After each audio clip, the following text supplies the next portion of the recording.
Kind of seems to me like some of the violence and political violence we're seeing could escalate too. Yeah. And it'll escalate. It'll keep escalating because what Mr. Trump is doing is theater, but it's not a policy. There's nothing there that's going to solve this problem. I don't think kind of getting back to, cozy, comfortable neoliberalism is the answer either. Frankly, I'm disgusted. Watching the inaction of Hakeem Jeffries, the senator from New York. It's beyond awful. You could almost hear the air leave the room the first time Richard D. Wolff sized up Trump's greatest economy ever pitch and calmly, surgically took it apart on camera. No shouting, no culture war detours, just a professor's cadence, a stack of numbers, and that dry, almost mischievous tone he slips into when the math refuses to cooperate with the marketing. He started where Trump world always wanted the story to end, jobs and growth. Then he flipped the card. Who asks how many jobs will be lost as the effect of the tariff here works its way through the economic system? Answer, nobody. The consequences of the tariffs, once they're really in place and once the delays are over, is an unknown answer. And there are many examples that used to be taught as a matter of course in American universities that would suggest there's a good reason the world hasn't done that. If unemployment was so historic, Wolff asked, why did real wages for most workers barely budge? Why were households leaning harder than ever on credit cards and buy now, pay later gimmicks to keep up with rent, medical bills, and groceries? An economy is not a rally chant. It's a pay stub. And when you hold the pay stub up to the light, the ink tells the truth. But before we move further, please make sure to like this video and subscribe to America Facticity so that we can keep making such detailed documentary. Donald Trump was told that there is this thing in football called a Hail Mary pass. That's when the quarterback in a tough situation just leans back and heaves the ball downfield as far as possible, tells his Confederates on the team, those that are responsible, go into this direction. Let's hope you're where the ball comes down or where it bounces into your hand. And, sometimes that works. Is it possible that what Mr. Trump does will actually produce the outcome he tells us it will? Sure, it's not a zero possibility. From there, he walked viewers through the 2017 tax cuts like a foreman inspecting a flashy but hollowed out building. Corporate rates were slashed, stock buybacks exploded, asset prices ballooned, and yet the promised wave of broad-based wage growth never arrived. Companies did reward someone, Wolff noted, but it wasn't the line worker in Ohio. It was shareholders and executives whose compensation is glued to stock performance. In that moment, when the U.S. turns to India and says, you will stop buying oil from Russia right now, or we are going to tariff you at the 50% level as opposed to the 25% level. And then India, and one of the Indian envoys came and did an interview with me sitting right here. Interesting man. Basically came back with a response, and this is what this gentleman told me as well. He said, I think what the United States is doing is unjust, irresponsible, and wrong, and we will not be told what to do in terms of who we can buy from and who we can't buy from.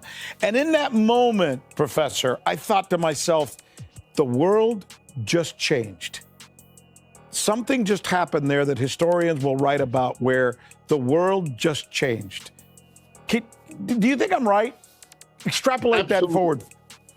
And let me tell you how you're right with a couple of simple statistics. What you just showed us, Ambassador Barak in Lebanon, that's the United States talking to a small Mideastern country.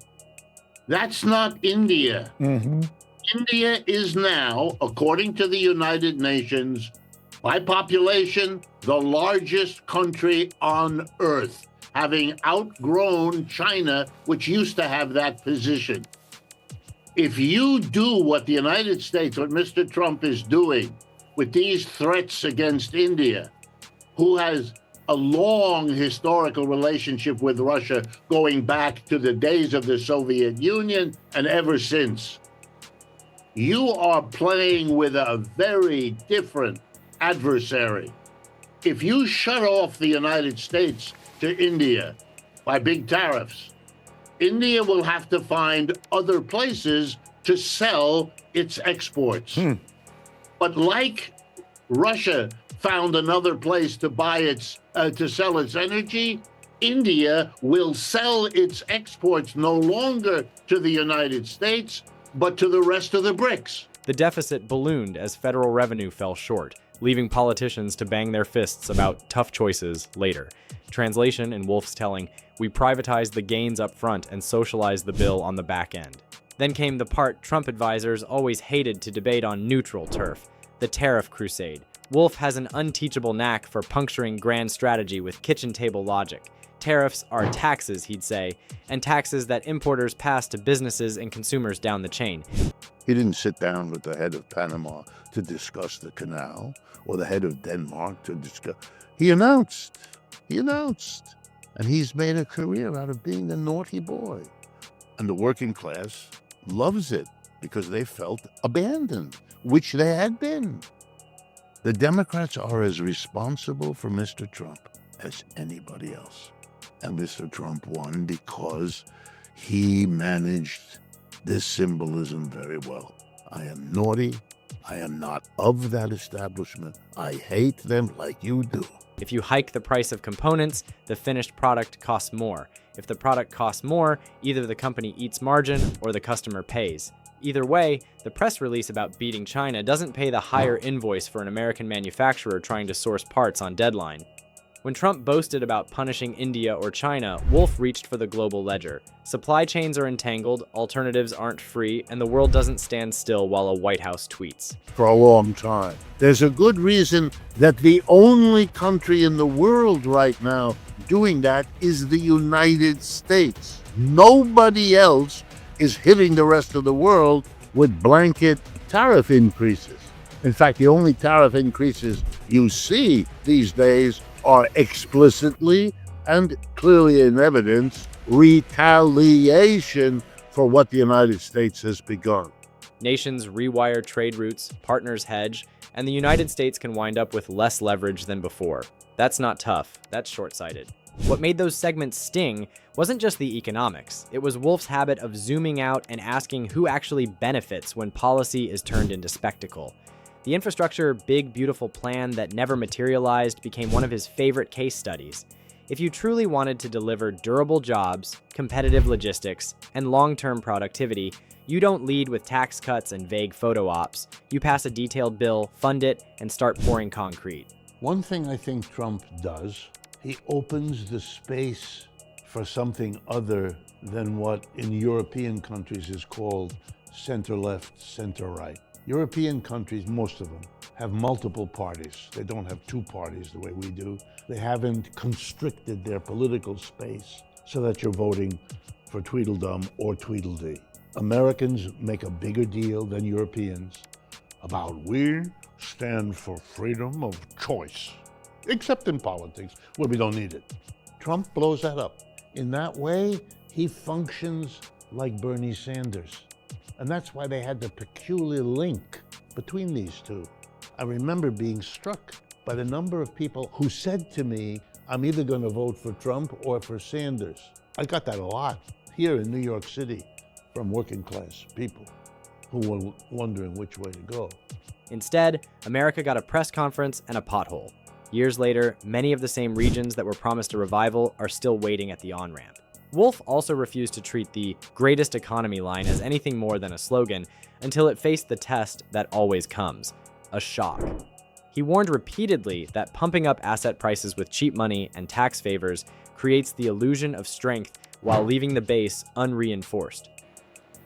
And what you're doing is you're hothouse fashion developing the BRICS to be an ever larger, more integrated, and successful economic alternative to the West. We are watching, as you put it, a historic moment, but it will be, for those with some humor, It will be the spectacle of the United States acting like it's the world's tough guy, as what it actually does is shoot itself in the foot. When a real crisis hits, pandemic, supply shock, financial wobble, there's not enough wage resilience or public capacity to absorb it cleanly, that's when deficits become emergency fire hoses, and the same crowd that cheered unfunded corporate breaks suddenly rediscovers austerity. He didn't romanticize pre-Trump policy either. He drew a straight line from decades of offshoring, deregulation, and financialization. This is an attack by the United States on the whole world. We're punishing you all. Anywhere and everywhere that there's something that exports to the U.S., and given that we've been the superpower for the last 70 years, given the wealth that has accumulated here, of course, everybody in the world who produces a commodity for sale would love to have some of it sold here. It's a sign of prestige, it's profitable, and all the rest. And you've just told them that you, the United States, are unilaterally making it more expensive and difficult for them. You've added to their economic problems. You didn't meet with them about it. You didn't talk to them about it. You didn't work out a solution to problems that might have been less onerous for them. You just did what you felt like doing, and it's going to cost them. And Americans don't want to think about it, but a damaged exporter in picking any country is going to put pressure on his or her government to kick back, to fight back, to retaliate, to take compensating steps. That puts pressure on their politicians that they do not want, do not need. Everywhere is trouble, and it all comes from here. To a political entrepreneur who sold quick fixes and enemies lists. But he wouldn't let Trumpism pose as a cure for a disease it helped inflame. If you watched Wolff on trade segments, you saw him do something else rare on TV. Talk about power without slipping into melodrama. He would note that tariffs and sanctions are tools, not magic wands. Use them clumsily and you accelerate the very realignment you fear, closer coordination among countries you tried to isolate, new payment systems that route around the dollar, and a deeper appetite abroad for supply chain independence from the United States. Nobody wants to hear the leader of our country saying, "Ooh, the empire is over." My agenda is to work out a way to preserve the things we care about. I use the following example. When the United States, as a corner colony of Britain, decides it wants to do things its own way, the British come down and say, "You can't." And the Americans, half of them take it, the other half are pissed off. So we have the Tea Party in Boston. I mean, exaggerating, simplifying. So then we have a war. It's very important. The British go to war against the United States, their own colony, to say to the colony, "You are not going to go your own way. You're going to do what we tell you." George III, King, sits in England, and George Washington sits here. And the British, to everybody's amazement, including George Washington's, lose the war. 1812, they try again. They fail again. And they reach a conclusion. We can't prevent it. And so they work out a live and let live deal with their colony. Even though they're competitors in many ways, we can work something out, and they do. That will become the American strategy toward China. But it's not speakable yet. That's not a left-wing talking point. It's a map of incentives. You can threaten a partner once, threaten them repeatedly, and they'll build a life without you. In one interview, he joked that bullying India with tariff theatrics was a mouse hitting an elephant, a line that landed because it distilled a larger argument. Bluster is not strategy, and arithmetic doesn't wear a red hat. He also pressed on a topic Trump officials desperately tried to keep in the fog: who paid for the wins. The polite way to say it is that the costs were diffuse. You know who deprived you of your TikTok? The Orange Man. You're going to get screwed, Donald. More important for the Chinese than TikTok, no matter how many billions it's worth, is destroying the political base of Mr. Trump by depriving Americans of TikTok and blaming him for it, which they will be able to do. So there's no deal yet, and there may not be one. And Mr. Trump begins to realize he's at the wrong end of this. Because if the Chinese are smart, they'll kill TikTok. And they'll say to the 20 million Americans who use it, you know who deprived you of your TikTok? The Orange Man. So yet 4 days ago, Donald goes on the air and says the only thing he could say, I am not going to impose the April 5th deadline. If a deal can be worked out, though, in the days and weeks following, I might take the tariffs off of China. Do you understand? What he's teaching everybody, even though it'll take him a long time to learn, is that this is all a game. Nickel and dimed into grocery aisles, auto parts, farm equipment, and the small manufacturers who don't have lobbying fleets. Wolff said it plainer. Consumers paid, small businesses paid, and wage earners paid through flat paychecks and rising living costs, while headlines reassured them they lived in an economic miracle. He would cite the surge in corporate buybacks post-tax cut as Exhibit A. If the windfall was supposed to unleash an investment renaissance in domestic capacity, It's Me Tooism. Even I beginning to hear nasty things said about immigrants. It's so cheap. It's so crude. What are you doing? This is no leadership. You could go to the working class and you could tell the story I did and point out to them your complaints and your bitterness are understandable. We feel for you. The way Trump tells them, I feel for you. I'm your revenge. We're going to be your revenge too. But unlike Trump, we don't offer you theater. Here's a reality. why did so much of it boomerang back into financial engineering? Why did productivity growth fail to explode? Why did household debt keep creeping up? What truly set his takedowns apart was the closing act, the politics baked into the economics. Wolff argued that Trump's brand of economic nationalism offered catharsis without correction. It named enemies, foreigners, globalists, elites, but left the underlying bargaining power of workers unchanged. The United States is a rogue country. The United States is the country to which the rest of the world looks, what the hell is going on there? You know how the United States tried to portray the head of North Korea, a country nobody knows anything about, right? He's crazy. He's a little fat man and he's bizarre. That's how the world is looking at Mr. Trump and the United States. The labor share of income depressed and the basic tilt of the tax code intact. It substituted a reality TV arc for the grind of policy.